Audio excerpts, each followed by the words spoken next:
Не получится. Здравствуйте, всем добрый день. Меня зовут Юра. Я тружусь в небольшом независимом агентстве Green Penguin. И сегодня я хотел бы поделиться с вами своим скромным опытом.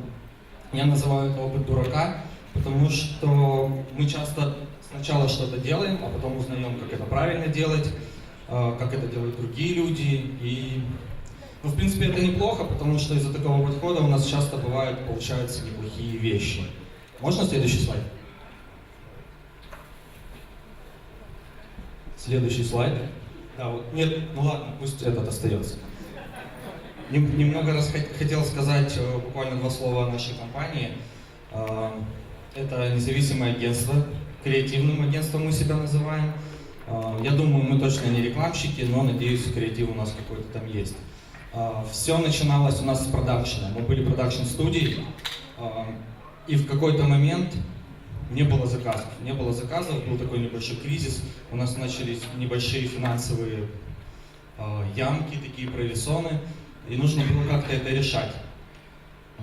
Я не знаю, прям как с небес раздался этот звонок, позвонил какой-то наивный парень и говорит: ребят, я видел ваши ролики, они хорошие, вы делаете брендбуки?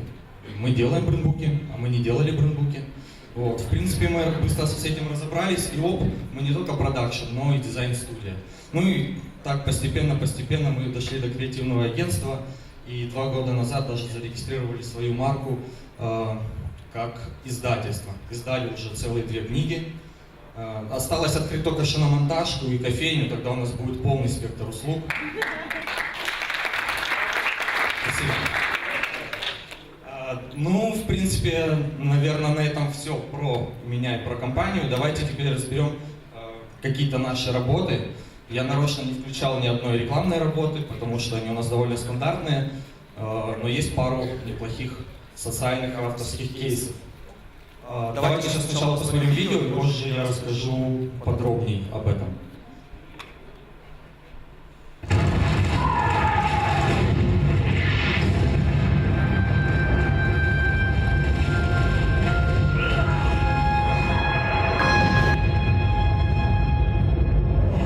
Вы не забудьтесь.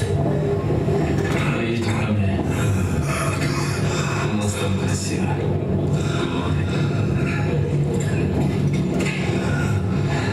У меня семья большая. Папа, мама и 5 сестер. У меня никого. Детдомовский.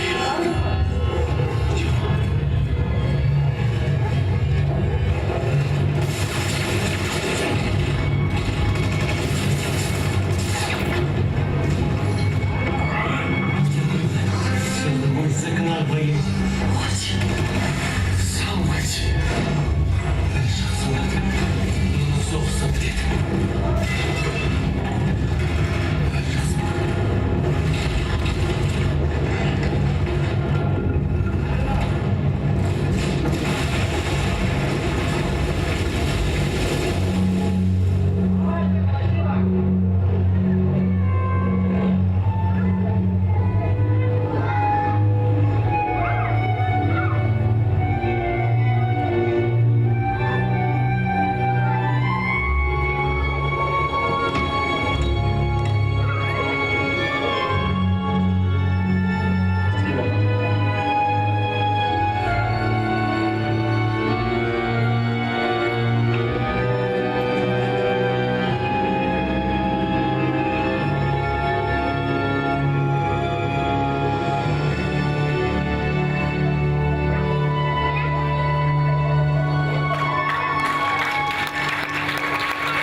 Спасибо. И можно сразу следующий слайд и следующее видео, потому что это на серии, я потом прокомментирую. Жду вас. Половки, знаешь, как соскучилась, целый год не видела.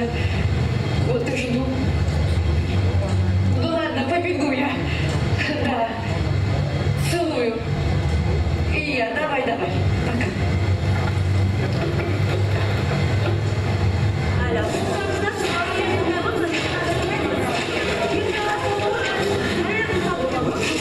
Следующий.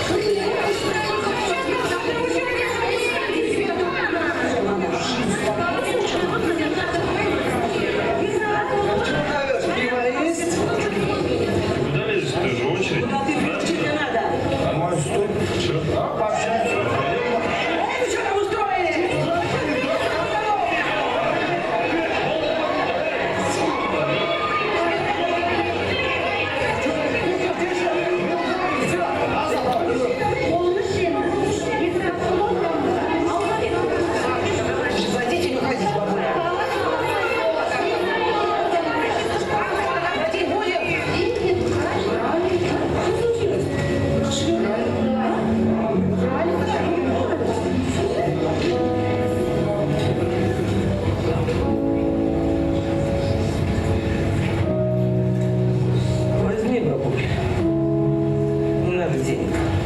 Господи, что ж мы делаем-то? Озверели все.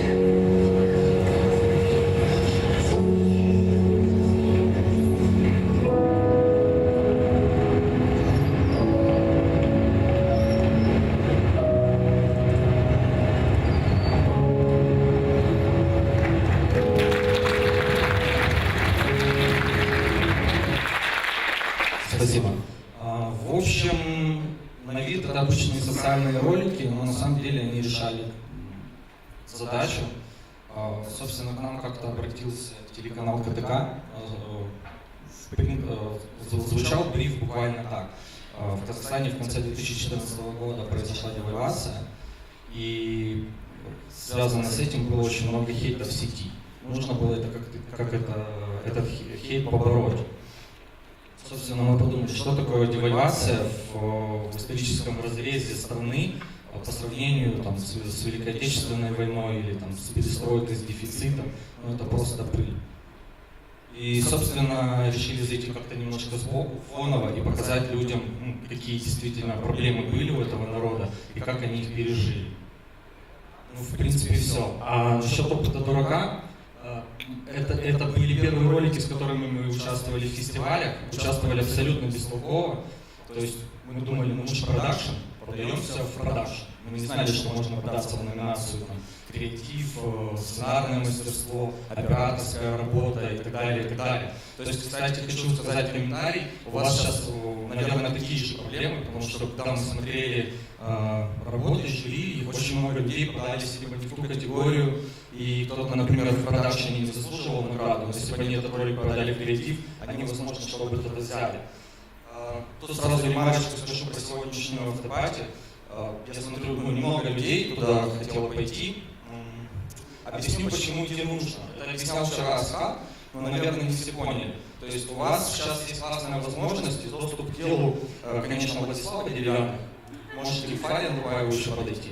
Вот. Они вам расскажут, как правильно делать кейсы, как правильно участвовать и как можно свою работу показать лучше и что-то выиграть. Вот. Поэтому приходите, не стесняйтесь. Да, Влад? Все, давайте следующий слайд. Это довольно старый проект, но он мне очень нравится, мне прям тепло в душе, когда я его смотрю. Также наши друзья с телеканала КТК обратились к нам, чтобы мы сделали промо-информационные линейки программ. В двух словах, у КТК очень сильная авторская школа, то есть их авторы делают классные авторские программы. Они все довольно чернушные. Это там, убийства, расследования, криминал, интриги, отрезанные руки, море крови. Ну, такая полностью чернуха.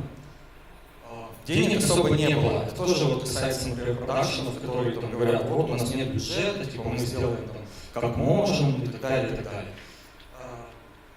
В общем, 7 программ, и, наверное, там 7-8 героев, какой-то там 2 автора участвуют. Мы провели такую линию. Вся чернуха очень похожа на то, что мы любим смотреть по западным каналам, таком HBO, и все наши любимые сериалы, пусть это будет Декстер, пусть это будет True Detective или Breaking Bad. И решили, почему для каждой программы здесь создать такую заставку, которая будет напоминать заставку к западному сериалу. Меня нормально слышно? Да? В принципе, принесли это заказчику, они говорят, ребята, все круто, креатив классный, мы знаем, вы можете хорошо сделать, но у нас 2 рубля 30 копеек. Подумайте, как можно сделать это дешевле. Собственно, сейчас, когда вы будете смотреть видео, это не совсем видео. Это все была фотосессия. Поскольку не было денег, мы сняли обычную фотостудию за, наверное, $10 в час, наняли фотографа, отфоткали всех на сером фоне и потом сделали просто, на мой взгляд, неплохой постпродакшн. Еще очень примечательно, в этом ролике нету начитки и нету какой-то там дурацкой музычки. То есть весь саунд-дизайн, он довольно такой неприятный, чтобы подчеркнуть всю черноту авторского контента. Давайте посмотрим.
Следующий слайд.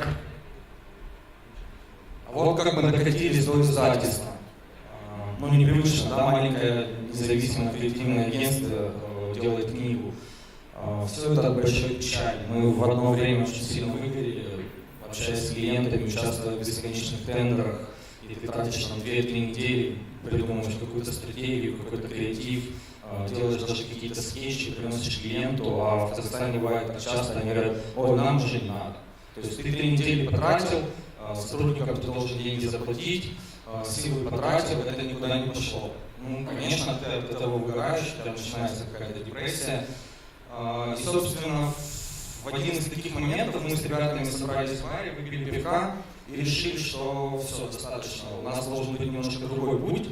И хотя бы процентов 50-60, а в идеале 70-80 прибыли агентства должно составлять, должны приносить наши авторские продукты. То есть мы делаем какой-то продукт и потом сами решаем, как его продать, кому, найти партнеров, выбрать грант. Абсолютно не важно, как будут находиться деньги, но мы должны делать то, что нам нравится, то, что мы хотим, и не выслушивать какой-то там очередной маразм от менеджера какого-нибудь и вносить на бесконечные правки. Правки его заставляют вносить? Вообще, есть ли такое? Вот, собственно, мы посмотрели на рынок, идея пришла очень быстро, потому что в Казахстане очень мало детского контента, поэтому мы решили сделать книгу о Казахстане. Все, мне кажется, логично. Можем следующее видео запустить, чтобы было понятно, что это такое? Впервые в Казахстане уникальная книга путешествия для всех возрастов.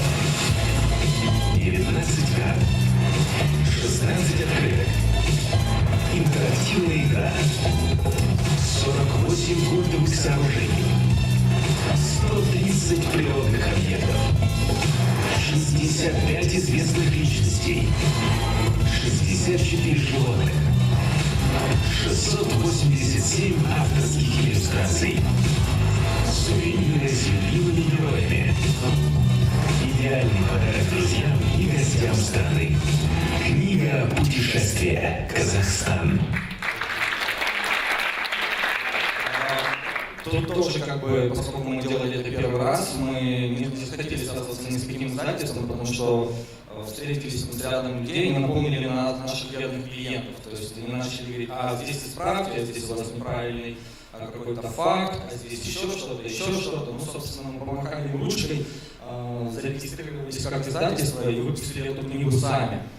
Ну, выглядит все красиво, круто, но тоже мы там очень много наделали ошибок, мы сделали очень большой формат, он не помещался на полке, мы сделали намного тираж больше, чем, оказывается, нужно было. Ну, слава богу, как-то там мы его продавали, и, в принципе, проект был реализован успешно. То есть у нас были более глобальные планы, мы хотели сделать какие-то мультики про страну, хотели выпустить эту книгу на разных языках. Ну, единственное, что удалось, это казахский русский язык. Мы сделали сувенирку. И следующий слайд можно? Как писали проект, мы принесли нашу книгу авиаперевозчику Аэростана в Казахстане. Они сказали: да, все круто, но нам такой формат никуда не влезет в самолеты. Давайте сделаем для наших маленьких пассажиров такие небольшие журнальчики. Пока они будут лететь, они будут там разгадывать какие-то кроссворды, всякой чушью заниматься, в маленьких журнальчиках для детей, раскраски и прочее. Главное, что это все было выполнено по мотивам книги, с нашими авторскими иллюстрациями. И было 4 направления: Гонконг, Париж, Тбилиси и Дубай. Собственно, пока ребенок летел, он не только игрался, а и узнавал на месте, куда он летит и что его там ждет.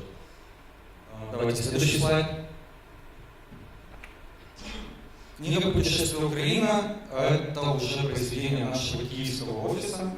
Ребятам было намного легче, они учили все наши ошибки, они выбрали правильную бумагу, они выбрали правильный формат, они уже знали, как что промоутировать. И, собственно, этот проект у нас зашел намного круче. Он уже переведен на немецкий, на английский язык, еще 6 языков, я думаю, мы реализуем. И также сбылась наша давнишняя мечта, мы начали делать мультики. То есть по нашим авторским иллюстрациям, по нашему авторскому проекту мы делаем наши авторские мультики, и вот уже полгода практически сейчас апрель у нас. Вот мы 4 месяца уже не участвовали ни в одном тендере, и в принципе ходили, наверное, на одну только встречу клиенту. То есть как-то сами себя обеспечиваем. Можно тоже следующее видео?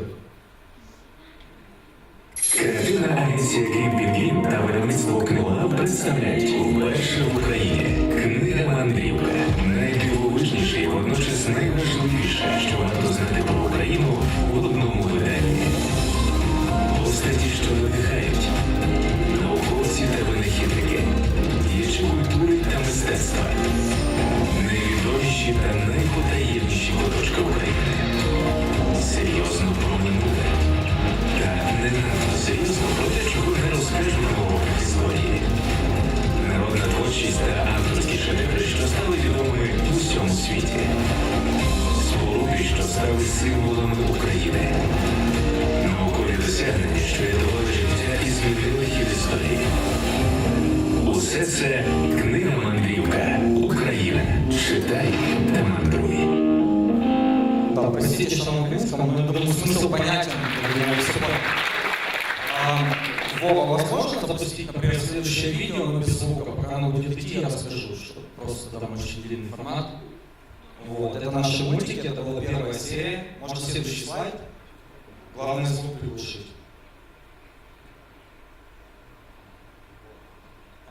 Звук надо приглушить. Еще можно лучше. Собственно, это первая серия из 5 мультиков по мотивам нашей книги. Сейчас, я не знаю, мы уже стали изданием, мы станем еще какой-то красивой студии, потом уже еще на монтаж, то есть остальное пойдет. 5 серий по 3 минуты каких-то известных личностей, но не таких известных, которые знают просто. Харківщина, здачі Чавен, Особо людей не брали. Например, первый герой — это Юрий Морозов, это очень известный харьковчанин. Ну, точнее, не он известен, а его таких історій. история, которую он сделал. Этот человек не уезжает за пределы Советского Союза, сделал себя дома, шифровал письма с мая. Науковець лінгвіст, У него уже такой принцип. Есть история, что он создал, если человеческий мозг что-то сделал, второй человеческий мозг может это дбали рассказать. про мій всебічний Собственно, ему посвящена первая серия, Я еще есть. малював, опановував скрипку. В принципе, можно дальше идти. Тоже понятно, да, все по мультику? Соседи. Соседи — это кейс, который, наверное, учит рекламщиков копать немножко глубже. К нам когда-то позвонили и говорят: ребят, ну что там рекламное агентство, сделайте нам листовку. Мы говорим: ну мы листовками не занимаемся. И мы могли, в принципе, положить трубку, но хотели узнать, а вы кто, вы что, а какая у вас история. История получилась, очень нестандартная, очень нестандартная. Астана. Был застройщик азбука жилья. У него было 10 объектов. В один день застройщик, сам главный директор, крадет 120 миллионов долларов и уезжает в Вену. 3700 семей остаются без своего жилья. 400 человек из них — это ребята из Венского квартала.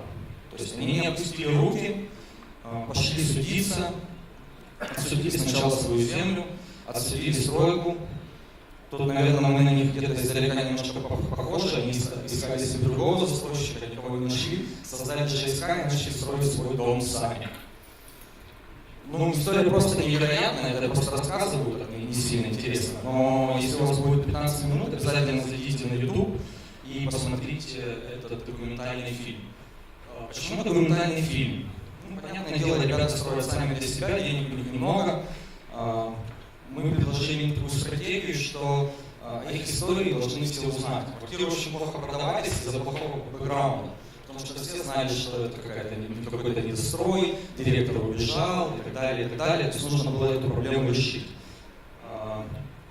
Такую историю можно было рассказать только в формате документального фильма. Клиент долго на это не соглашался. Наверное, полгода мы вели переговоры, убеждали их, мы горели этой идеей. Они говорили: ну зачем нам документальный фильм, давайте снимем хотя бы какой-то 10-секундный ролик, кинем его на ТВ, как делают все, и типа продадим свои квартиры. Но я думаю, такая бы больше что-то не сработало, тем более в Астане. Там строится миллион каких-то домов, миллионы для рекламы, они просто где-то затерялись, и были бы еще там очередным, знаете, постером, где мама, папа, ребенок с ключами, сзади там какой-то красивый фасад. Собственно, возражение у клиента было одно: кто будет смотреть 15 минут документальный фильм, по телеку его не покажут, только в сети, ну это какой-то бред. Для этого мы привлекли известного документалиста из Казахстана Каната Бисикеева. Он специализируется по документальным фильмам, как раз по жизненной истории. Он довольно популярный, соответственно, нам не нужно было тратить ни деньги ни на продвижение, ни договариваться с каналами, ни с чем. Просто, получается, мы сняли с Канной вместе фильм и выложили его на его ютубе и в фейсбуке.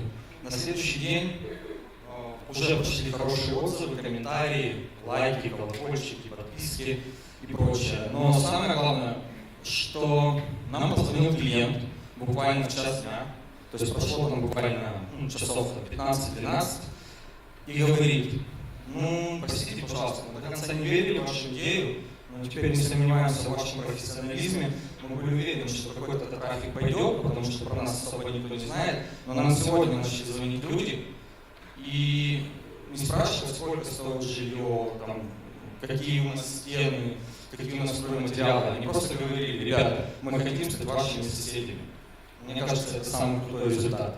К сожалению, кейсы я вам не покажу, потому что кейсы мы делаем просто отвратительно. Я вам покажу просто трейлер, надеюсь, он вас заинтересует. Можно следующее видео?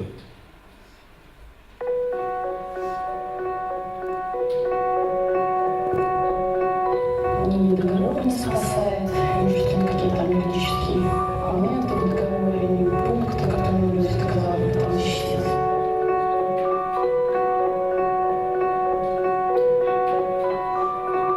У меня на практике уже 2 человека, которые мужчины, которые просто повесились. Я понимал, что мы все потеряли. Единственное было желание в начале — это просто наказать этих людей.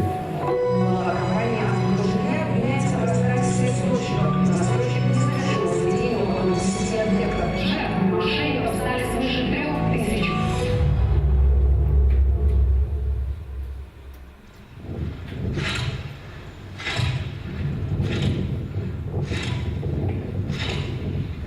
В общем, немножко подписано, но я думаю, это не страшно. Кстати, кто хотел спросить, вы вообще в фестивале, те, кто участвует в Рыжелборсе, кто-то знает Рыжелборс, например, кроме Рошана, кроме Тимы? Ну, довольно-таки знаете. Это, может, совсем не скромно с моей стороны, но это было гран-при прошлого года. Поэтому, если вы посмотрите этот фильм, мне будет очень приятно. Что-то хотел сказать, еще и забыл. В общем, я очень рад быть здесь, я очень рад, что вы все участвовали.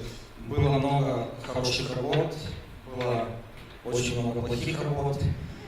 Не волнуйтесь, кто-то что-то получит. Шартов мы вроде надавали много, это тоже награда. Самое главное, когда я говорил про опыт дурака, про проект «Одна страна», мы с этими роликами выиграли кучу наград. Мы стали агентством года, мы выиграли Рыжелборс. Мы пришли в офис, открыли пиво, закинули ноги на стол, оставили перед собой телефон и думали: ну все, агентство года, сейчас он будет красный, все клиенты наши. Прошел месяц-два, вообще никто не позвонил. Поэтому, смотрите, ребята, все, что вы выиграете, это должно быть не только вашим достоянием, ваших коллег, да, то есть у вас будет признание, Равшан пожмет вам руку, может быть даже фар Нурбаев там помашет. Но ваша главная задача — донести это до клиентов. То есть, если вы что-то выиграли, вы должны показать вашим клиентам, что вот, я профессионал, меня оценили там на международном уровне. Не забывайте об этом. Ну все, спасибо, до свидания.